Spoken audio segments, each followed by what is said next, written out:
Down. First. The first interface address is finished. This is also done. Now it's time to do R2. Network is not allowed on R2. Then we can only choose the interface to do.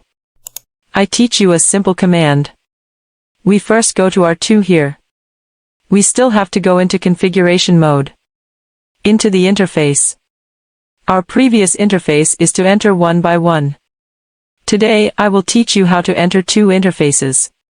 We have a command called range. For example, now I want to declare the full network segment 1, 2 and 2.2. I want to enter these two interfaces. First advance to this E00. After that I enter this loopback 0. Press enter and I'm in two interfaces. You see it has changed in front. Becomes config if range. It means that I am now entering multiple interfaces at the same time, separated by commas. So how do we do it? IP OSPF. Process ID 100. Area 0. OK. We declare done. You can try after class. There are two ways. First enter this interface. Then declare this interface into OSPF 100 area 0. Exit out. Then enter this interface to declare. Exit out. You can also enter two interfaces at the same time. This is called the declare command under the interface. If you feel that you can't remember the order in class, just go back and watch the screen recording. There is not much time in class for everyone to write commands. After the announcement. Let's check now. See if the announcement was successful.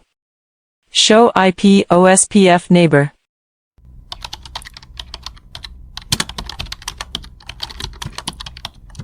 Let's take a look.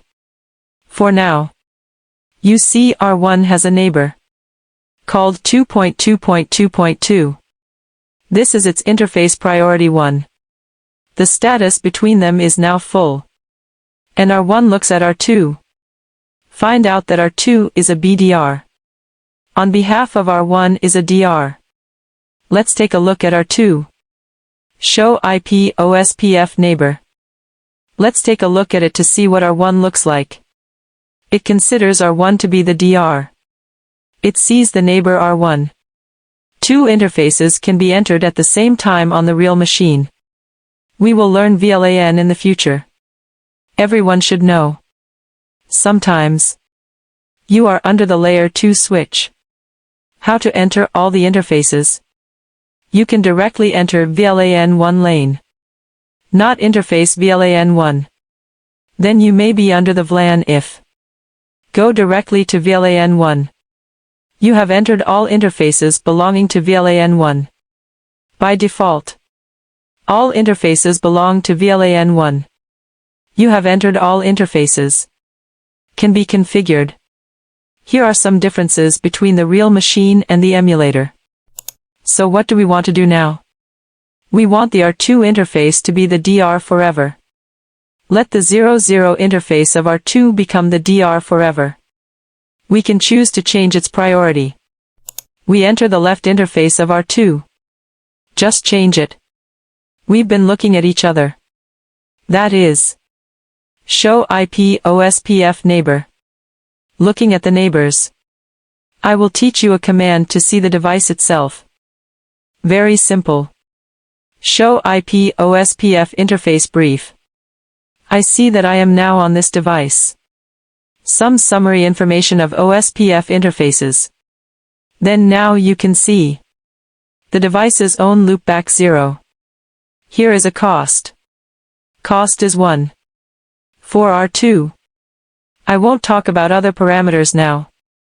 PID you will learn from NP in the future. Let's modify the interface priority in R2. Be sure to advance to the interface. Interface E00. IP OSPF priority. Let's check. For now, R2 has a priority. The priority is 0-255. We directly enter the largest. 255. Okay. We changed. Let's take a look when we're done. Now for this device. Show IP OSPF interface brief. Now, R2 can see its status here. It's still BDR. Everyone should know. R2 is looking at himself now. Its 00 interface is a BDR. Let's see on R1. We are watching neighbors on R1.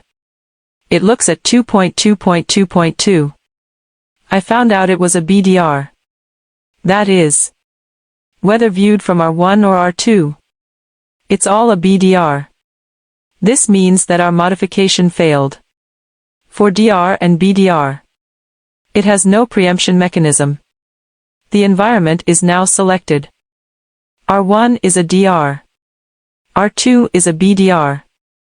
Then R2 even if the priority is changed to a higher. It also has no way to take away DR. So now you can only choose to reset the process. The reset command is clear. Clear IP OSPF process. We reset now. No more. Press enter. Type yes here. We need to reset. If we reset. Reset on DR device. After the reset is complete, the election will be rerun. Well, let's look at it after resetting here. Show IP OSPF neighbor. It's now DR. Unless it produces an accident. Or you restart the process with. Or restart the device. Then compare the data again. It will be re-elected. So you must at least ensure that the OSPF process is reset. Or you just reset the device. R1 now goes to see each other 2.2.2.2. It's a DR. So let's look at R2 itself on R2. Okay. R2 is now DR. It was just BDR. Now it's DR. Last one left.